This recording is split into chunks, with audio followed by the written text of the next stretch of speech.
আসলে গ্রামের জীবন এবং নদীর জীবনযাপন হয়তো সাময়িকের জন্য অনেক ভালো লাগে, আমার কাছে ভালো লাগতেছে, হয়তো ঘুরতে আসছি, কিন্তু যারা এখানে রেগুলার বসবাস করেন তাদের জীবন কিন্তু অনেক কষ্টের।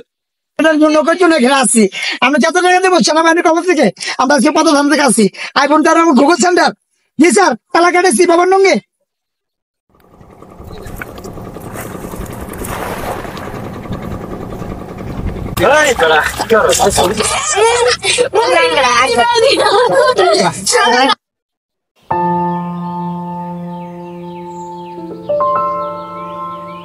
বন্ধুরা, আজ আমরা এমন এক জায়গায় যাচ্ছি যে জায়গাটিকে চতুর্দিক থেকে ঘিরে আছে কীর্তিনাশা পদ্মা নদী। এই নদীর বুকে জেগে থাকা ছোট্ট চরটিতে নেই কোনো রাস্তাঘাট, হাট বাজার। সেখানে মানুষের জীবনযাপনগুলো কি কষ্টকর তা আপনাদের মাধ্যমে আজকে শেয়ার করব। ভিডিওটি সম্পূর্ণ দেখলে আশা করি ভালোই লাগবে। এখন যে বাজারটি দেখতে পাচ্ছেন এটির নাম হাসাইল বাজার। এটি পদ্মা নদীর পাড়ে অবস্থিত। এই ছোট্ট বাজারটিতে প্রতিদিন সকালে বিভিন্ন জায়গা থেকে জেলেরা আসেন তরতাজা নদীর মাছ নিয়ে মাছ বিক্রি করতে।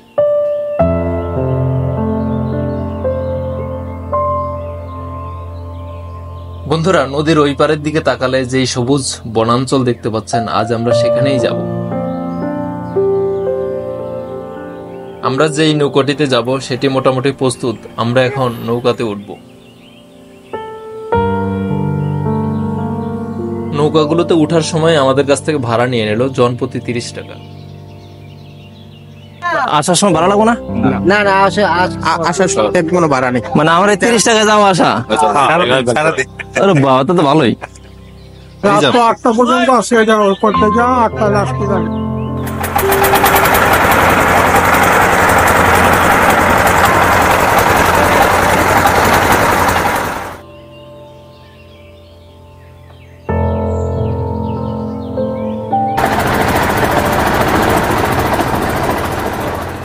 এখন যাচ্ছি পদ্মার ওই পারে। আপনারা যে নদীটি দেখতে পাচ্ছেন এটি পদ্মার একটি শাখা নদী।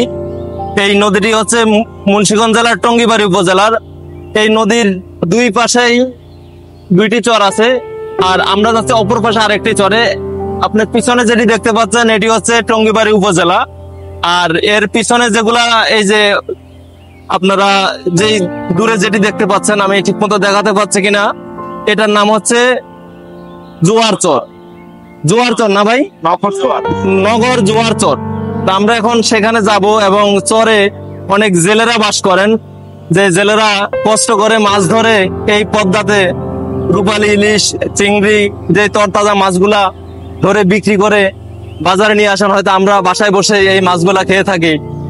তাই তাদের এই কষ্টের জীবনটা আমরা একটু দেখব, তারা কিভাবে এই যে ছোট একটি চর আছে এই চরে বসবাস করে তাদের জীবিকা নির্বাহ করেন। আমরা এখন আপনাদেরকে দেখানোর উদ্দেশ্যে সেখানে যাচ্ছি। আমরা এখন ট্রলারে আছি। এই ট্রলারটা ভাড়া নিচ্ছে আমাদের কাছ থেকে 30 টাকা। এটা যাওয়া আসা সহ। 1 ঘন্টা পরে এই ট্রলারটি আবার রিটার্ন ফিরে আসবে এখানে। আমরা চাইলে এই ট্রলারও আসতে পারবো, যদি আমরা লেট হয় সেক্ষেত্রে নতুন ট্রলারে করে আবার আসা লাগবে।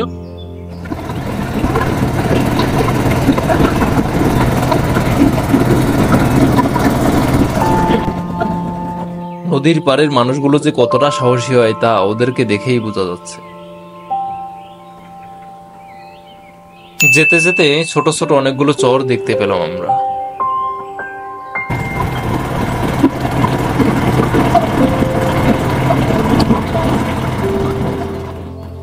নদীর স্বভাব এমনই হয়, এক পাশে গড়বে এক পাশে ভাঙবে। দেখুন এখানে আবার নদী ভাঙছে।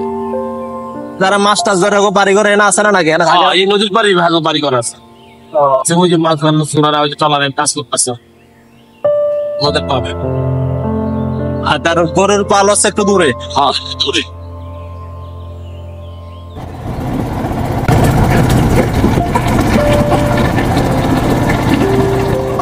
আমরা প্রায় কাছাকাছি চলে আসছি চরটার। তো বেশি দূর না। এইটা একটা পদ্মা নদী হলেও পদ্মা আমরা যেটুকু জানি পদ্মা একটা খরস্রোতা নদী, অনেক উত্তাল থাকে পদ্মা, কিন্তু সেখানে আমরা এই উত্তাল দেখি না। নদী অনেক ঠান্ডা, কারণ হচ্ছে এটা পদ্মার শাখা নদী, এটা মেইন পদ্মা না।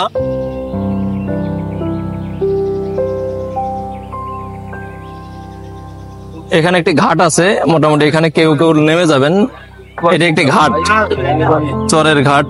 এখানে আসলে এভাবে যখন এখন একটু ভাটা জোয়ার আসলে অনেক পানি থাকে। এই যে ওনারা কেউ কেউ যাচ্ছে না তো কাজ করার জন্য, আর কেউ কেউ হয়তো এখানে থাকেন, ওদের বাড়িঘর এখানেই আছে।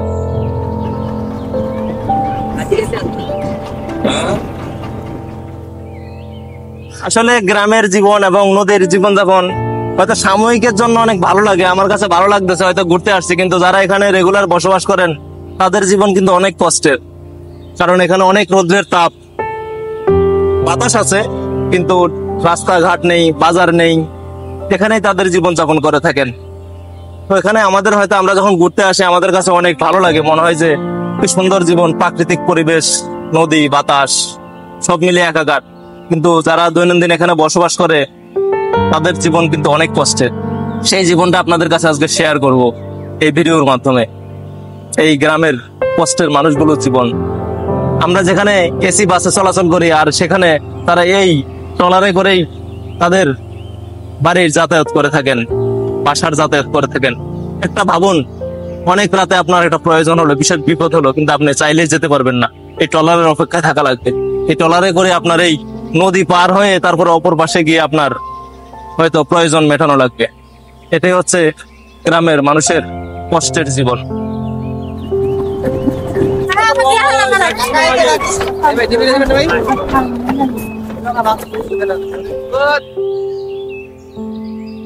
বন্ধুরা, আমরা সর্বশেষ ঘাটে চলে আসলাম, অর্থাৎ এখানে সবাই নৌকা থেকে নেমে যাবে।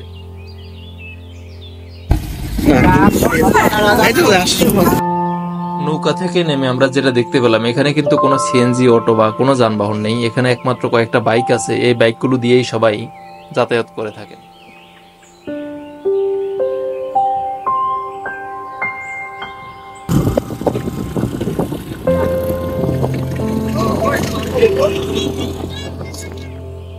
এটা হচ্ছে আমাদের 30 টাকার ট্রলার রিজার্ভ। এই সেই উপজেলা থেকে এখানে আমাদেরকে নিয়ে আসছে অনেক দূর পথ, প্রায় 20-25 মিনিট লাগছে 30 টাকার মধ্যে। এখানে 1 ঘন্টা পর উনি আবার আসবে।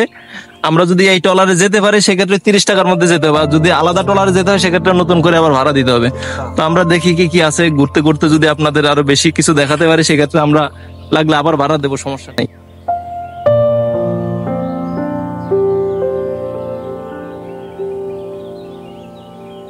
বন্ধুরা, আমরা এখন আছি নগর চরে। আমার পিছনে যেটি দেখতে পাচ্ছেন এটি হচ্ছে পদ্মার একটি শাখা নদী। এই নদীর অপর পাশে হচ্ছে মুন্সিগঞ্জ টঙ্গিবাড়ি উপজেলা, আর এই চরটিও টঙ্গিবাড়ি উপজেলার একটি অংশ। কিন্তু এই চরটি চতুর্দিকে পদ্মার মাঝখানে রয়েছে। আজকে আমরা এই ভিডিওর মাধ্যমে ঘুরে ঘুরে এই গ্রাম বাংলার সোনার মানুষগুলোর জীবনযাপনটা আপনাদেরকে তুলে ধরার চেষ্টা করব। আমাদের এই ভিডিওটা সম্পূর্ণ দেখলে আপনার এই পদ্মার নগরকান্দি চরের খেটে খাওয়া মানুষের জীবনযাপন এবং নদীর তত্তাজা মাছগুলো কিভাবে ধরে বাজারে বিক্রি করা পর্যন্ত আমরা সবকিছু বিস্তারিত এই ভিডিওর মধ্যে আপনাদেরকে দেখাবো। বন্ধুরা, আমাদের সাথেই থাকুন। আমাদের সাথে থাকলে এই খেটে খাওয়া মানুষের, খেটে খাওয়ার জেলেদের, বাংলার সোনার ছেলেদের জীবনযাপন এবং এই কষ্টের জীবনগুলো আপনারা দেখতে পারবেন, জানতে পারবেন। তাহলে বন্ধুরা চলুন আমরা দেখতে থাকি কি আছে এই চরে।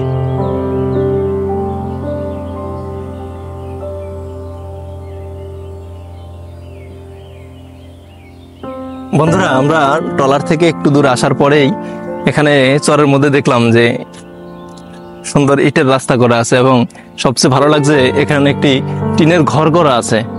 এখানে বর্ষার সময় বলেন বা এই রৌদ্রের তাপে বলেন, মানুষ যখন ক্লান্ত হয়ে যায় বা এখানে যারা এই যে মানুষগুলো নদীতে মাছ ধরেন বা এখানে গরুর পালগুলো রাখেন, দেখাশোনা করেন, সেই লোকগুলো এখানে এই ঘরে বিশ্রাম নিতে পারেন। সেই ভাগ্যটা আমাদেরও হলো, আমরাও এই ঘরে বসে একটু বিশ্রাম নিলাম, ভালোই লাগলো। এখানে রোদ্রের অনেক তাপ থাকলেও কিন্তু অনেক বাতাস আছে, সেজন্য তাপটা অনেক ফিল হয় না। তো আমরা এখন এই রাস্তা দিয়ে হাঁটবো এবং সামনের দিকে যাব, দেখি কি কি আছে। এখানে একটা বাজার আছে শুনছি। ভাই, কি বাজারটার নাম কি? সদুর কি বাজার জানি? সামনে একটা কুড়িতলা, এখানে একটা বাজার আছে এই চরের। তো আমরা এখন বাজারটা আপনাদেরকে দেখাবো, চলুন। আপনাদের সাথে পরিচয় করে দেওয়া হয়নি, উনি হচ্ছে নিয়ামুল ভাই। উনি আমার সাথে মোটামুটি অনেক ভিডিওতে আমাদের সাথে থাকেন। তো ভাই একে নিয়ে আমি ঘুরি, আপনার এই রোদ্রের মধ্যে আমি জানি অনেক কষ্ট হচ্ছে, আপনি আসলে বাইরে বাসা থেকে তেমন একটা বের হন না, কিন্তু এই রোদ্রের মধ্যে আপনি কষ্ট দিতে নিয়ে আসলাম। কিন্তু সেই আপনি দর্শকদের উদ্দেশ্যে কিছু একটু বলেন যে মানে এই নতুন কষ্ট করে জায়গা, আসলে কেমন লাগলো? নতুন জায়গা, নতুন কিছু দেখার অভিজ্ঞতা, এটা আসলে এই কষ্টটা কোনো ব্যাপার না। সবাই আশা করি আসলে খুব ভালো কিছু দেখতে পারবে। চরে অনেক কিছু আছে দেখার মতো, বিশেষ করে কৃষকের এই জীবনযাপন বা জেলেদের জীবনযাপন নিজ চোখে দেখা যায়।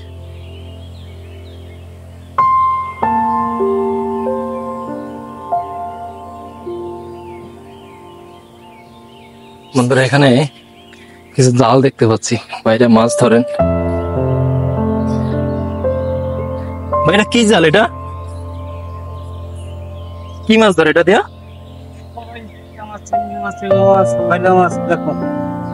ও, ওই গরু টরু আছে কোন দিকে? যে গরুর পালটল আছে নাকি সামনের দিকে? সব বাড়িতে ও মাঠের মধ্যে চলে গেছে। ইটের দালানের শহর থেকে এই গ্রামের চরগুলা মনে হয় বেশি মজাদার, অনেক শান্তিপ্রিয়, খুব সুন্দর জীবনযাপন করা যায় এখানে। হয়তো সাময়িক সময়ের জন্য বেশি ভালো লাগে, কিন্তু সব সময় থাকার জন্য মনে হয় চরগুলো অনেক কষ্ট করে, তাদের জীবনযাপন অনেক কষ্টের। এখানে একমাত্র যানবাহন বলতে আমাদের সামনে শুধু বাইক গুলোই পড়লো, ছোট ছোট বাইক আছে। আমরা যেটা দেখতে পেলাম যে ওই ট্রলার থেকে নামার পরও এই বাইকগুলো দিয়েই অনেক যাত্রী পারাপার করতেছে। এখানে যা বাইক বাদে আমাদের সামনে আর কিছুই পড়েনি। এখানে ছোট্ট একটি ব্রিজও নির্মাণ হচ্ছে।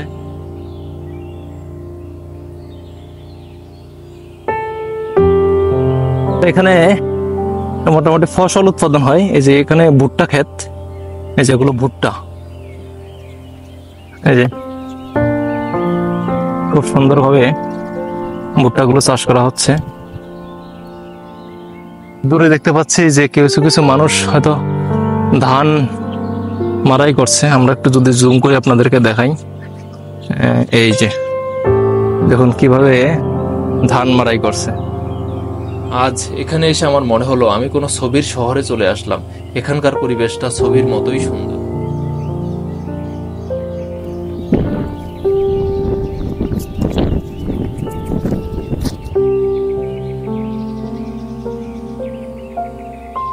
বর্ষার সময় কিন্তু বন্ধুরা আপনার এগুলো সব কিন্তু পানিতে ভর্তি থাকে।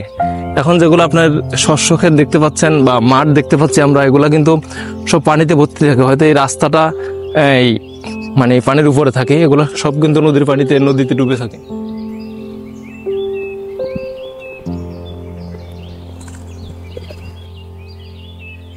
বন্ধুরা আমরা যে বাজারের জন্য এত কষ্ট করে হেঁটে হেঁটে আসলাম, অবশেষে সেই বাজারটা চলে আসলাম।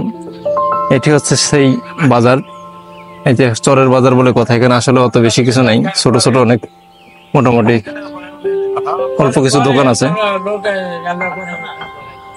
এই খুব ভাই এটার নাম কি বাজার জন্য ভাই? এটা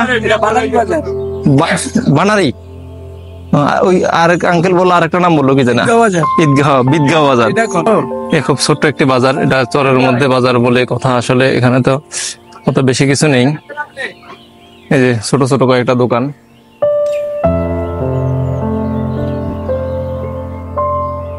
এই আমরা এখন চাইবো যে এই পুরা চরটার এক পাশ থেকে অপর পাশে আপনাদেরকে দেখানোর জন্য। তো সেই ক্ষেত্রে আমরা এখন বাইক নিয়ে দেখি অপর পাশে যাবো, যে বড় যে নদীটা, ওই নদীটা আপনাদেরকে দেখানোর চেষ্টা করব। চরটির শেষ প্রান্ত দেখার জন্য আমরা একটি বাইক নিয়ে নিলাম, কিন্তু বাইকে উঠে দেখি আর কোনো রাস্তা নেই। বাইক এখন মাঠের মধ্যখান দিয়ে চলছে।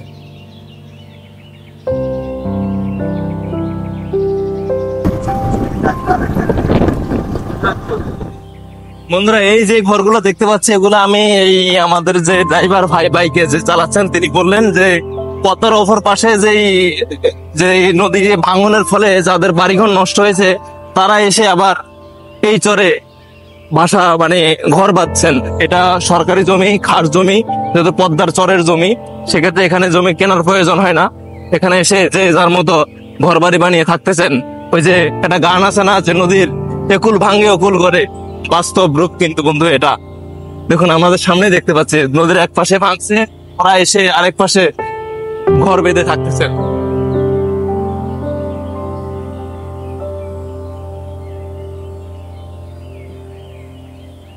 বন্ধুরা দেখুন কি সুন্দর খড়ের ডাল করে রাখা হয়েছে, এগুলো গরুকে খাওয়ানো হয়। বন্ধুরা আমরা চলতে চলতে এখন কিন্তু আমরা জাজিরা প্রান্তে চলে আসছি। আমরা মুন্সিগঞ্জ জেলা অতিক্রম করে আমরা শরীয়তপুর জেলার মধ্যে প্রবেশ করছি। এই যে এই নদীটা, আমরা যে চরে আসছি, চরটা কিন্তু অনেক বড়। আমরা আরেকটি বাজার দেখতে পেলাম, এই বাজারটি মোটামুটি একটু বড়ই আছে।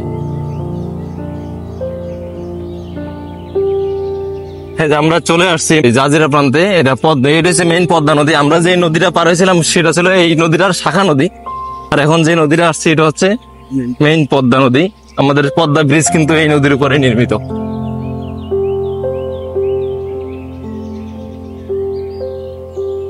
ভাই কি মাছ ধরা শেষ নাকি? লাইনের ট্রলার না? আপনার এখান থেকে কি ওই বালিগাঁও যান? ও, যাত্রী পারাপার করেন না মালামাল নেন?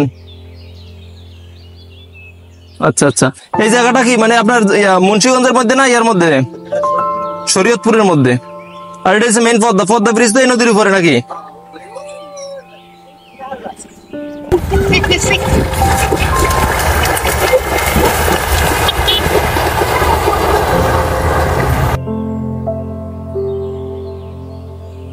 কি গোসল শেষ নাকি তোমাদের? লাভ দাও নৌকা থেকে জোরে। এই যে পদ্মার পারে সবাই গোসল করতেছে। এই তোমরা, তোমাদের বাসা কি এখানে নাকি? এই চরেই থাকো? ও, তো তোমাদের মাছের ট্রলার কোনটা? তোমাদের ট্রলার কোনটা? মাছ ধরে না তোমাদের? মাছ ধরে না চরে? এই যে বন্ধুরা, এখানে মোটামুটি সব নৌকা গুলা ইয়ে করে রাখছে, ঘাট করে রাখছে, হয়তো মাছ ধরে চলে আসছে সবাই।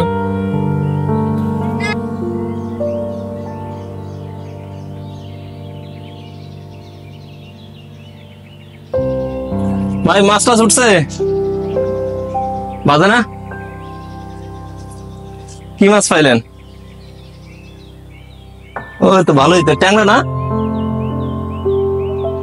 ট্যাংরা মাছ, বেলে মাছ, আইজাল দিয়ে মাছ।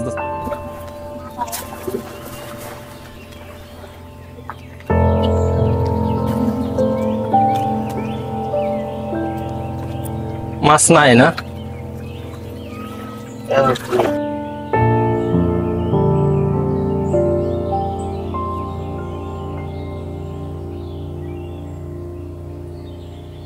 মাছই তো নাই আজকে।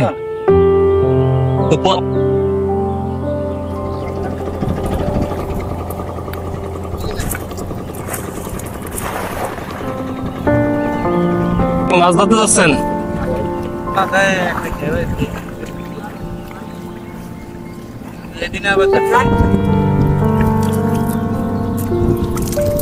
এটা উঠছে তো পুঁটি মাছ নাকি? এরা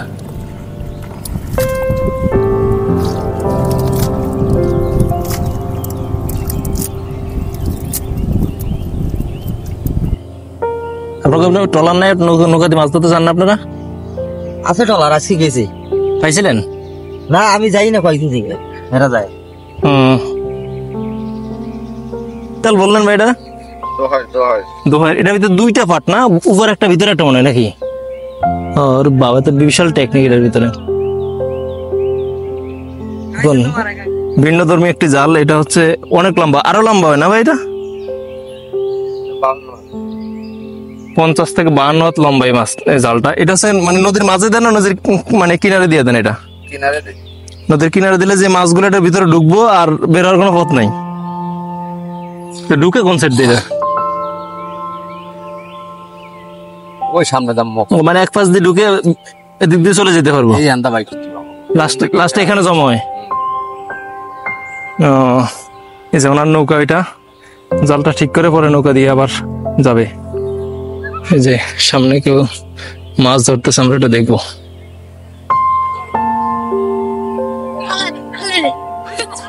ভালো মাছ তো, একটু একই মাছ লম্বাটা, বাইং মাছ না? ওখানে একজন দেখছে ওখানে তো মাছ পায় নাই তেমন, একটা যাই জল দিয়ে ধরছিল। এটা কি জাল ভাই?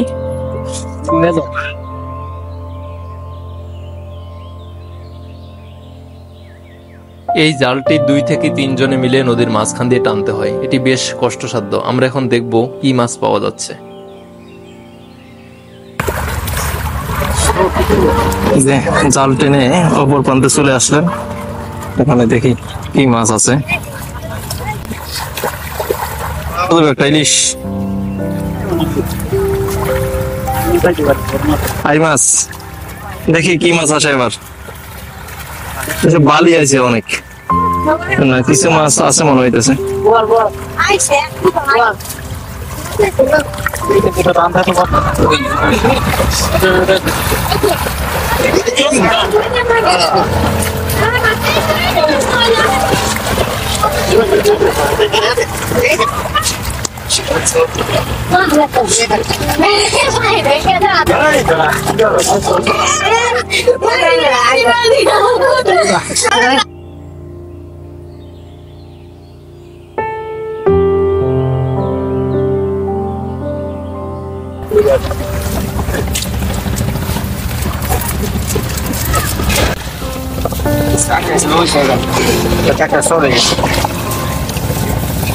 আমি সাইড করেছে, আমরা নৌকার জন্য ঘেরা আছি। আমরা যত টাকা দেবো সেনাবাহিনীর কবর থেকে আমরা আজকে পদধান থেকে আসি। এখন তার গুগল সেন্টার জি স্যার, তালা কাটেছি বাবার নঙ্গে, বাবার বাড়িতে যেতে হবে। আমরা বেসা ফেলে আমরাই খাই, আর আমরা যদি শিক্ষিত করে খাই আমরাই খাই। চেঞ্চার চলে এসছে তারপর মেম্পাদা এই ভাইটি মানসিক ভারসাম্যহীন, উনি আমাদেরকে দেখে বারবার ডাকতেছে, তাই আমরা আসলাম, তার একটু ভিডিও করে নিলাম। বন্ধুরা, আজকের মতো এখানেই বিদায় নিচ্ছি। দেখা হবে নতুন কোনো ভিডিওতে, নতুন কোনো সময়। সে পর্যন্ত সবাই ভালো থাকবেন, সুস্থ থাকবেন এবং আমাদের সাথেই থাকবেন। আমাদের ভিডিওটি ভালো লেগে থাকলে একটি লাইক করে চ্যানেলটি সাবস্ক্রাইব করে আমাদের পাশেই থাকুন। ধন্যবাদ।